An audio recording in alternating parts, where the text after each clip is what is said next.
लोढ़े गइल रहनी आज फुलवारिया होखे लागल चर्चा सुनाए लागल कान में कवन कसुरवा शिव गुरु हमारा से भइले हो ए शिव गुरु हमारा से भइले हो ए शिव गुरु कवन कलम से लिखल भागत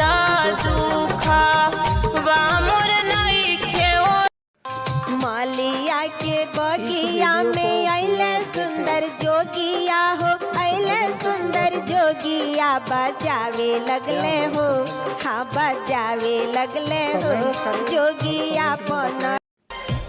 कानी जोर से ताली बजावा हो गुरु के शिष्या कानी जोर से ताली बजावा हो गुरु के शिष्या फूल लोढ़े गइल रहनी आज फुलवारिया सातो नदिया परवा से हम जलवाले आईने गुरुजी और जलवाले आईने गुरुजी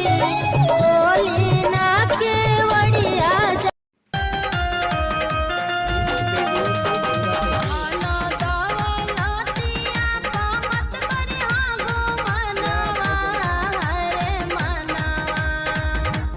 धन दौलतवा मत करी हाँ गो मनवा हरे मनवा सब कुछ छूट जाए